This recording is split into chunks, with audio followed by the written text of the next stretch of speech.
Hello， 大家好，我係禮。嗱，今日咧你見到我揸住個手機，咁就今次咧就係講關於都係攝影嘅嘢啦。咁但係咧就因為而家咧就 AI 世代啊，咁所以咧就我想同大家分享一下，我哋而家手上揸住個手機，可唔可以幫到我哋喺攝影技術增進多啲咁嘅技巧咧？咁樣嚇。咁啊有好多朋友咧就都玩緊 AI 呢個功能噶啦。咁啊好多嘢都上網去做相啦，咁包括咗我最近放咗張相，咪好多朋友咧就喺網嗰度咧就瘋傳咗一啲相片，就叫個 AI 咧就同我哋生成一張相片，就喺個桌面度咁啊做成一個手板嘅模型，咁啊將自己張相咧就放咗入去，咁啊同你咧就做咗張好有特色嘅相片出嚟。嗱，其實我哋揸住個手機喺某啲場景嗰陣時，可唔可以問呢個 AI 幫我哋去影相咧？嗱，好多時咧，我哋去到某一啲場景啦，例如好似而家嚟講咧，就呢個係簡單啦，室內啦。咁如果假設後邊係一個大背光嘅場景嘅，咁啊又要影出嚟，我呢個位置又要曝光準確啊，或者後邊嗰個光源咧又要唔會即係飽光咧，咁點樣做法咧？咁啊，其實我哋喺以往咧都可以即係認識到咧，就係話用一啲補光嘅方法啦，例如用啲反光板啦，或者用閃燈咧喺呢度咧就將佢補光，咁啊再平衡翻後邊個光源，咁就可以做到一張比較標準同埋有啲氣氛嘅感覺嘅相片。嗱，今次咧我就試下用個手機去問一問 AI， 我哋喺呢個場景當中，我哋可唔可以做到呢個功能？你教我點樣去影呢張相咧？嗱，因為而家真係個 AI 發展得好快好快，咁我哋揸住個手機咧，就而家嚟講咧，就手機入邊大家都有裝到 WhatsApp 啦。WhatsApp 入邊咧就佢 Microsoft 嗰度咧就 Copilot 嗰度就有一個功能咧，就俾我哋直接咧喺 WhatsApp 嗰度問佢啲嘢，咁啊佢哋咧就可以好短時間啊，大約幾秒鐘咧就可以答覆到我哋去點樣做呢張相嘅。咁啊所以咧就喺呢度就試俾大家去睇下，咁啊同埋又講下喺呢個 AI 世代啦，咁我哋呢啲 YouTuber 咧就講關於攝影，主要講關於攝影嘅技術嘅嘢。咁啊，其實喺呢個 moment 喺呢個階段咧，係咪我已經可以即係唔需要繼續講啦？有啲咩問題可以直接問 AI，AI 會教你去做咧咁樣啊？咁啊，大家去研究下呢個話題。好，我就開部手機俾大家去睇下。咁我就問一問 AI， 做咗一啲指令嘅喺入邊講咗我嘅需求，咁啊睇下佢可唔可以俾到一個比較清晰嘅技術嘅答案我啦。OK， 嗱，我為咗慳時間咧，其實我呢個問題咧喺呢度已經問咗佢，咁啊所以咧我就攞翻出嚟俾大家去睇下，就可以縮短啲時間去解釋啦。咁我就問咗個問題啊，咁啊我想你教我一啲攝影嘅技巧啦。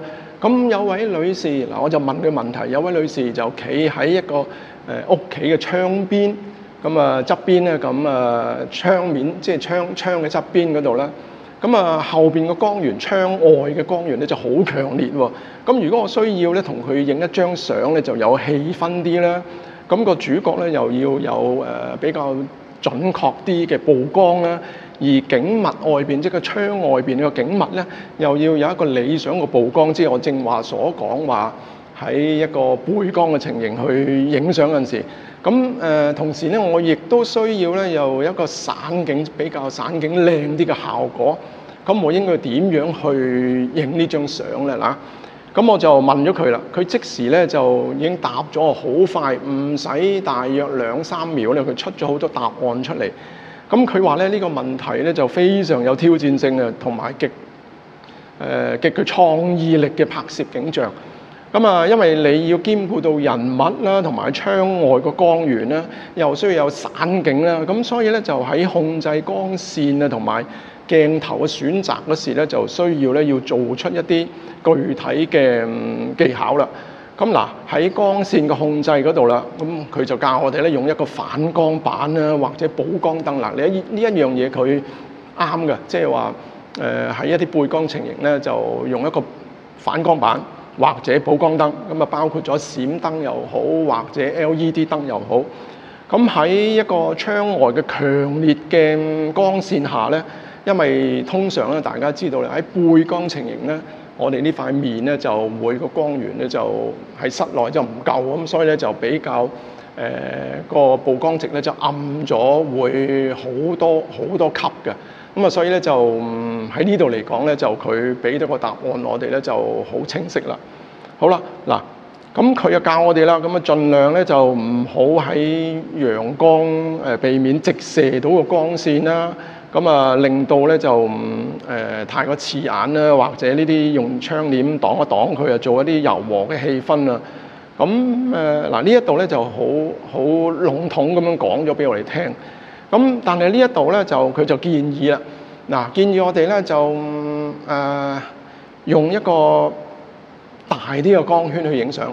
咁啊咩大光圈咧？咁啊大家都知道啦。咁你支鏡頭可能有1.4啊，或者係2.8光圈咧。咁個快門速度咧，佢叫我哋咧就係響125/1秒，咁啊或者更快，咁啊防止佢手動，咁啊保持咧人物清晰咧就係要用 ISO 100或者400嘅，咁喺白平衡咧就做翻一個手動嘅模式咧，令到呢個色差咧就冇咁偏得咁大嚇。咁好啦，點樣去控制一個散景咧？咁樣嗱。喺大光圈鏡頭當中咧，例如35mm 或者係50mm 1.4嘅鏡頭咧，就可以做到一個比較柔美嘅散景。呢度咧就佢俾到嘅資料我哋咧就好正確下嘅。咁同埋咧喺增加嗰個人物啊與窗外嘅距離感啦，咁可以令到嗰個散景啊更加突出嘅。咁呢度亦都知道㗎啦。咁喺對焦方面咧，佢都叫我哋盡量咧對翻人嘅眼睛嚇，咁就比較係準確啲嚇，自然啲。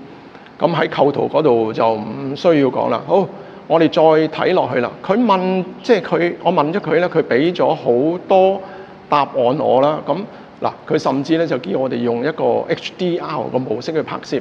咁啊，影兩張，一張就影出邊嘅光源咧，一張影入邊嘅光源咧，做一個合成嘅方法。嗱，呢一樣嘢咧，我唔係好推介大家去做嘅，因為始終咧就你合成咧就要後製啦，咁就同埋咧你有少少喐動咧就未必做得好準嚇。咁好啦，嗱呢度咧佢又介紹咗我哋好多網站，咁啊可以入去睇。好啦，咁我又問佢啦。咁如果我用閃光燈去拍攝，咁我應該係點樣處理啊？咁樣嗱，佢就話咧，閃光燈咧喺一啲窗門側邊去影相嗰時咧，就非常之有效，可以平衡翻個光差。咁變咗咧，我就去佢又繼續講咧，就話可以用一個離燈嘅方法。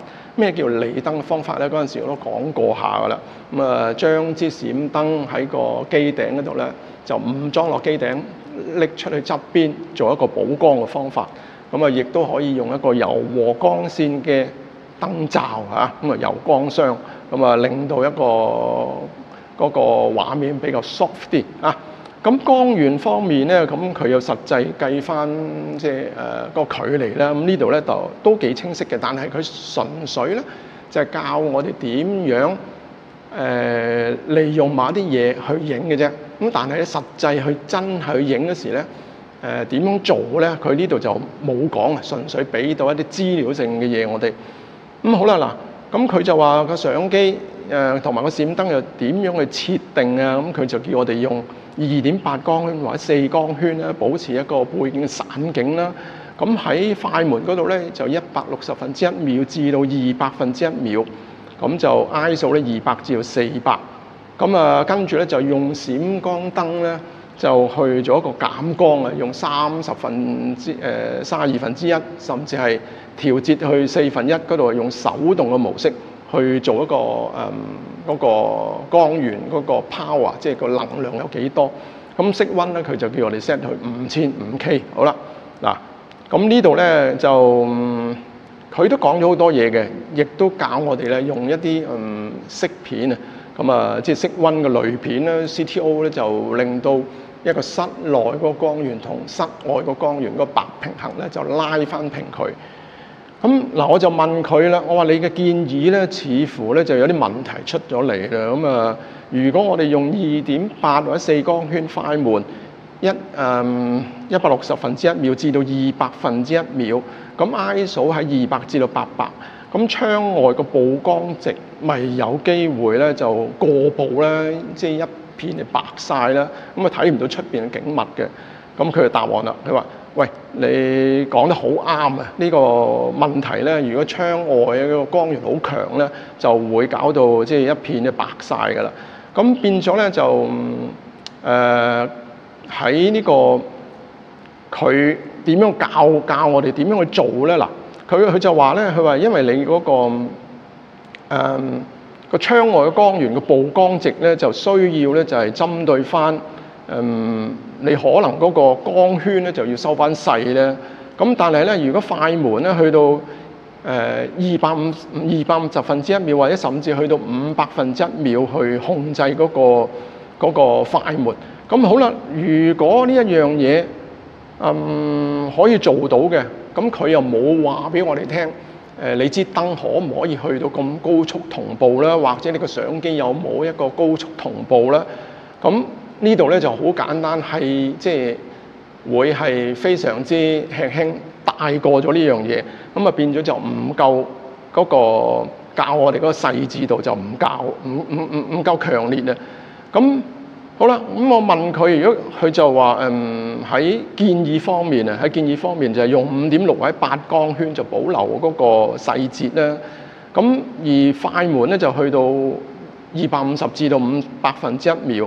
咁呢一樣嘢咧就正話我講，佢都係教我哋純粹好簡單嘅設定嘅。好啦，嗱我就跟住咧就問佢啦，喂，你建議我用250分之一秒或者500分之一秒快門，咁你有冇考慮到我相機同埋閃燈嗰個同步嘅問題咧？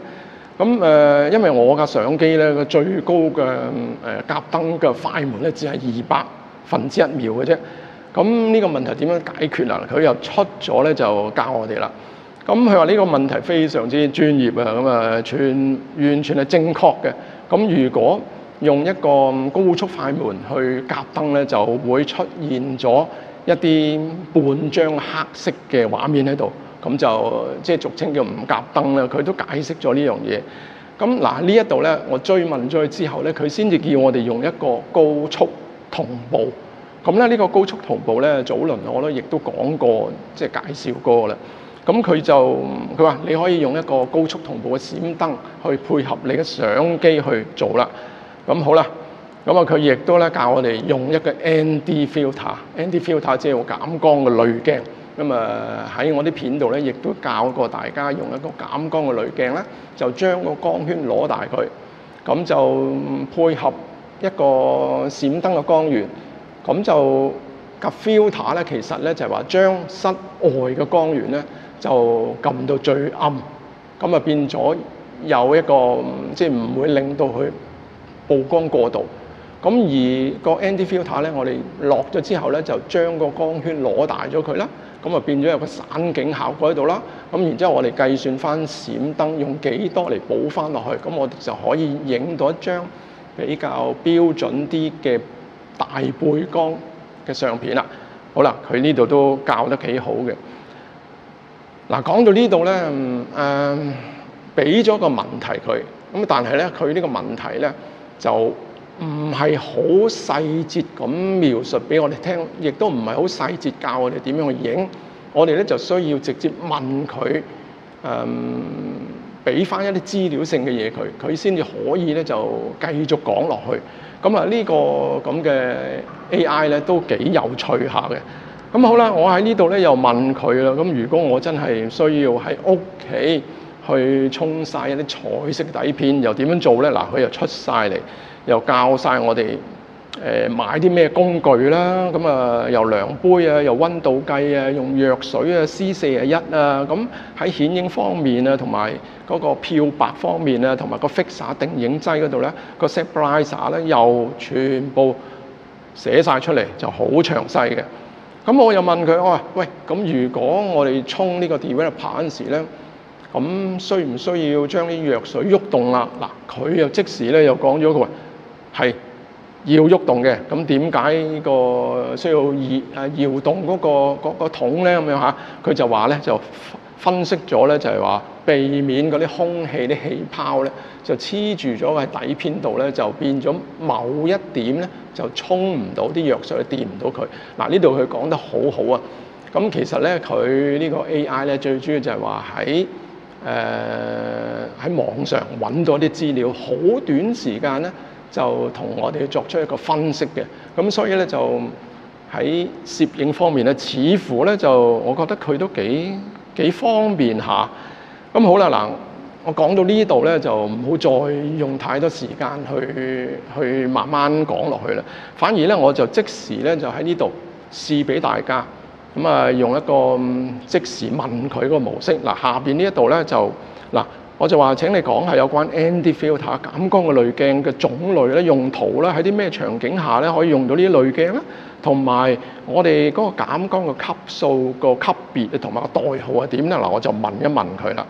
嗱，我就 send 咗出去。嗱，睇到左下角嗰度有3點，咁啊斬下，咁啊其實咧佢就同我哋揾緊啲資料嚇。咁啊嗱，大約而家都5秒啦。咁嗱有啦，咁就佢哇都講咗好多嘢啦。咁佢話當然可以啦。咁 ND filter 就話 neutral density。咁就呢個減光嘅濾鏡咧，喺攝影師嚟講咧就非常之有用啦。咁啊好啦，咁佢就介紹翻啦。咁佢話減光濾鏡咧就分咗咧就3種，咁啊固定啦，咁啊 fix 咗嘅，咁啊亦都可以有變，即係可以變得嘅啦。咁啊同埋亦都有一啲漸變，即係話可以慢慢由淺至到深嘅。咁啊有3種 filter 俾我哋。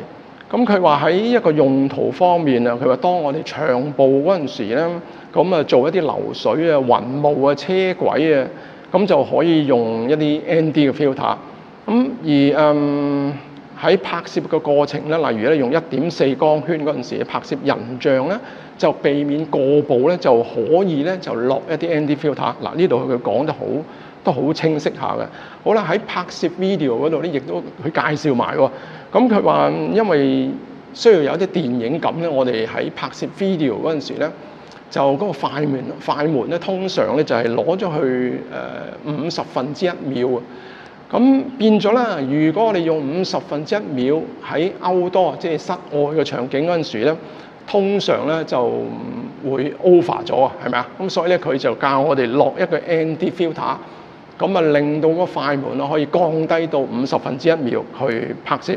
嗱，亦都有講，佢話ND filter 咧佢就分個級數咧，就點樣分法咧？佢話如果 ND 21咧就係有50% 個減光，咁啊 MD 42咧就分咗25%，咁啊64啊咁樣去分嚇，即係2、4，跟住8就64。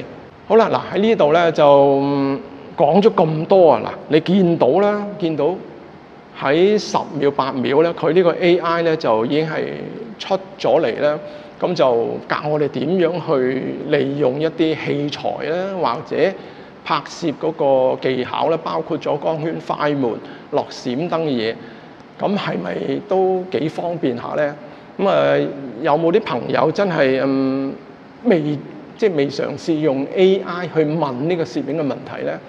咁嗱，因為始終喺 AI 俾個答案我哋咧，佢都係喺網上一啲資料搜集咗啲資料咧，就將佢運算咗、分析咗之後，佢就好短時間咧就縮短咗一個答案出嚟話俾我哋聽。咁就唔需要我哋咧就去一啲網站嗰度睇一輪都未揾到我哋嘅答案。咁所以咧佢喺 AI 方面咧就可以佢統一咗我哋嘅答案，就即時俾到一個幾接近嘅方法我哋去影相。咁所以咧我就都幾推介試下你而家可以試下用 AI 問佢啲問題。咁啊，你唔需要介懷問咩問題，總言之有關攝影嘅嘢又好，或者你喺生活上嘅又好，或者你遇到我亦都試過嚇，有時問佢一啲藥性嘅嘢，即係我哋有時有病啦，咁食藥啦，咁我哋醫生開咗粒藥俾我哋，咁啊呢粒藥有啲咩副作用啊，或者係咪真係對我哋呢個病情啱唔啱咧？嗱，我又可以問 AI check 一 check 佢，咁啊知道下呢隻藥嘅藥性，佢嘅副作用，咁啊亦都可以幫到我哋好多。咁但係咧，我就喺呢度咧，亦都講下。咁因為而家始終即係 AI 世代啦，咁啊呢啲咁簡單文字性嘅嘢咧，就可以俾到一啲資料性過我哋啦。咁但係咧，而家大家睇到啦，喺一個即係 P 圖啊 P 圖嗰度咧，咁啊影完張相，我又將可能或者去咗法國某一個地方影完之後，我想加多個人落去，就而家非常之簡單啦，加任何嘅嘢，加多隻狗喺你側邊又得。將個場景嘅背景改咗佢又得，點都可以做到，同埋咧做出嚟咧嗰個細緻性係非常之高嘅。咁除咗影片啊，除咗相片之外咧，喺 movie 嗰度咧，影片嗰度咧，佢亦都可以咧就同我哋咧去生成一個片段，將一張相去生成片段，係咪做得好逼真咧？好啦，嗱，我就去同大家去分析下呢一樣嘢。咁如果你話日後呢個 AI 可以做到呢生成呢個影片咧，做到呢啲咁逼真嘅畫面咧，喺網絡上咧就非常之危險，同埋對我哋人類嚟講咧就真係有啲唔妥啊！我覺得就嗰個生活上咧嗰個太過個假象太多，變咗我哋好多人咧都唔知道呢一樣嘢係真即係假，咁啊變咗咧，假設真係有一樣嘢，佢令到個畫面去做一啲犯法嘅畫面出嚟，咁啊跟住再勒索某一個人，咁呢一樣嘢就係非常之危險，咁所以咧就雖然 AI 係幫到人類，咁但係咧，如果過度咧去利用呢個 AI 咧做啲犯法嘅事咧，就令到一般嘅小市民咧揸住個手機，好多時我哋都唔知真即係假嘅。咁啊，同時咧，而家最近咪好多不停嘅 WhatsApp 掟入嚟，就又叫你做乜，又話要登記翻，你又可能就扣咗幾多錢，或者係一個 SMS 通知你，有話有份件去攞喎，咁啊又扣住咗喺度喎，跟住撳佢條 link 入去，跟佢嘅程序去做啦。呢個問題咧就好危險，好大。咁所以咧就喺呢個階段咧，我覺得 AI 雖然佢真係發展得好快，咁啊喺一個相片咧再變成一個影片咧，喺呢度咧做得非常之逼真。咁啊，但係我就唔係好 buy 呢一樣嘢。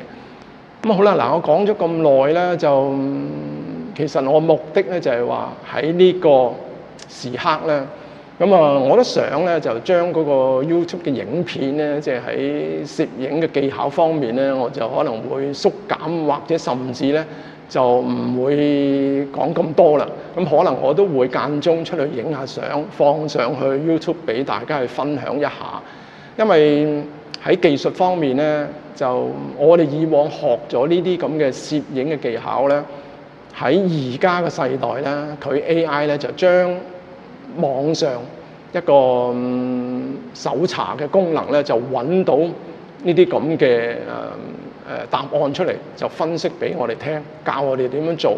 咁所以咧就雖然佢冇一個實際嘅畫面俾我哋睇到點樣做啊，咁可能日後咧真係我哋俾咗個問題佢，就叫佢生成一個影片，就教我哋喺一個場景咁啊，例如一個大背光嘅場景下，有一個女士喺度影緊相，或者同佢影有個 model 影緊相，俾一個指令佢，教我哋點樣喺一個室內嘅場景，用一個影片嘅模式教我哋咧。嗱，遲啲好快好短嘅時間就有噶啦。好啦，現階段咧我就可能考慮咧就將嗰啲影片咧就關於攝影技巧嘅影片咧就縮減佢啊。咁啊，純粹一啲可能我出去街拍嗰陣時咧影咗相片咧，純粹喺網上嗰度 YouTube 嗰度咧就分享俾大家去欣賞下。好啦，嗱，如果真係有啲朋友覺得喂，阿禮你唔好停啊，繼續講落去啦，咁啊不妨可以留言俾我，即係參考下啦嚇。好啦，有機會再見啦，拜拜。